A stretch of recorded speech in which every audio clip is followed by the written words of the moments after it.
السلام علیکم ورحمۃ اللہ وبرکاتہ۔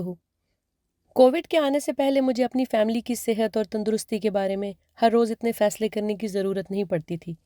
یہ کام اس لیے بھی مشکل تھا کیونکہ اکثر مجھے مطلوبہ معلومات نہیں ملتی تھیں، خاص طور پر جب آپ ایک انتہائی مصروف سنگل پیرنٹ بھی ہوں۔ شاید ویکسینز اور بوسٹرز کے بارے میں فیصلے کرنا چھوڑ دینا، سوچنا چھوڑ دینا آسان ہوتا، لیکن کچھ نہ کرنا بھی ایک فیصلہ ہوتا ہے، اور مجھے صحیح فیصلہ کرنے کی فکر تھی، خاص طور پہ میرے بچوں کے بارے میں۔ میرے جڑواں بچے ہیں، علی اور نور۔ ان کی عمر 7 سال ہے۔ نور کو ڈرائنگ کا شوق ہے اور علی ہمارے گھر کے قریب ایک پلے گراؤنڈ کو بہت پسند کرتا ہے، بلکہ یہ تو دونوں کو ہی پسند ہے۔ الحمدللہ لاک ڈاؤنز کے دوران بھی ڈرائنگ کو جاری رکھنا آسان رہا ہے، لیکن بیچارہ علی بہت عرصے تک پلے گراؤنڈ نہیں جا سکا، یہاں تک کہ جب پلے گراؤنڈ دوبارہ کھولے گئے تب بھی مجھے خدشہ رہتا تھا کہ وہ ارد گرد کے تمام کھانستے اور چھینکتے ہوئے بچوں سے وائرس لے لیں گے، لیکن اس کے باوجود میں انہیں ویکسین لگواتے ہوئے گھبرا رہی تھی۔ میں انہیں اپنے ساتھ موڈرنا کی بوسٹر ڈوز سے ہونے والے خوفناک سائیڈ ایفیکٹ سے بچانا چاہتی تھی، جن کی وجہ سے میں رات بھر ہسپتال میں رہی۔ تیسری ڈوز لینے کی رات مجھے چکر اور الٹیاں آ رہی تھیں، اور میں کسی چیز پر بھی توجہ مرکوز نہیں رکھ پا رہی تھی۔ اس کے بعد میں نے سوچا، میرے بچوں کو ویکسین ہرگز نہیں لگے گی۔ اگر اس نے میرا ایسا حال کر دیا تو تصور کریں کہ اس کا ان پر کتنا برا اثر پڑے گا۔ وہ تو بہت چھوٹے ہیں۔ لیکن میں یہ بھی جانتی تھی کہ یہ ان کی صحت سے متعلق ایک انتہائی اہم فیصلہ ہے، اور میرے پاس درست فیصلہ کرنے کے لیے مکمل معلومات نہیں ہیں۔ میں نے پریسٹن مسجد میں کچھ خواتین سے بات کی جو مجھے ویکسین کے بارے میں مزید معلومات فراہم کر سکتی تھیں۔ انہوں نے میرے خدشات کو سنا اور ویکسین کے سائیڈ ایفیکٹ سے صحت یاب ہونے کے دوران میری فیملی کی مدد بھی کی۔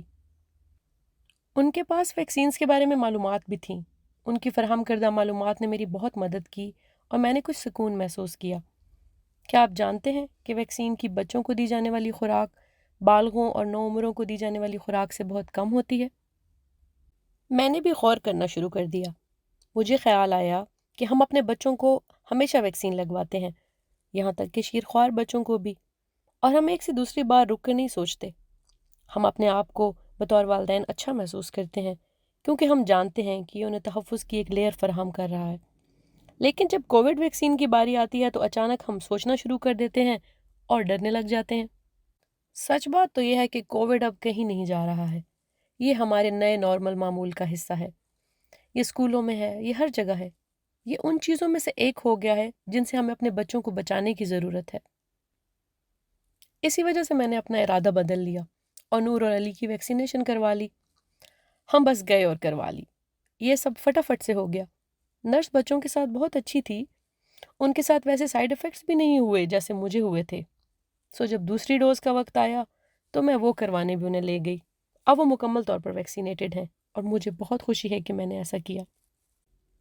ان کے اسکول کے بہت سے بچے کووڈ سے بیمار ہوئے ہیں اور میں نے دیکھا کہ والدین کتنے پریشان ہیں۔ مجھے اس بات کا علم ہے کہ اگر میرے بچوں کو خدا نخواستہ یہ وائرس لگ بھی جائے تو کم از کم وہ بدترین اثرات سے محفوظ رہیں گے۔ ہم سنتے رہتے ہیں کہ اپنے بوسٹر شاٹس لگوا لیں، ویکسین لگوا لیں۔ یہ کوئی نئی بات نہیں ہے اور ہم اسے سن سن کر تنگ بھی آ گئے ہیں، لیکن اس بات کی تسلی ہونے کے بعد کہ میرے بچے محفوظ ہیں، مجھے لگتا ہے کہ میں نے صحیح فیصلہ کیا ہے۔ کل ہم سب پارک گئے اور میرے بچوں نے پلے گراؤنڈ استعمال کیا۔ انہوں نے منکی بارز پر کھیلتے ہوئے چھوٹے بچوں میں سے ایک بچی سے دوستی بھی کی۔ بارش شروع ہو گئی تھی لیکن وہ گھر واپس نہیں آنا چاہتے تھے۔ اب جب کہ وہ باہر جانے اور دوسرے بچوں سے ملنے، دوست بنانے اور دوبارہ کھیلنے کے دوران محفوظ رہ سکتے ہیں تو مجھے ایسے لگتا ہے جیسے ان کی نشو و نما پھر سے شروع ہو گئی ہے، اور اس سے مجھے بے انتہا خوشی ملتی ہے۔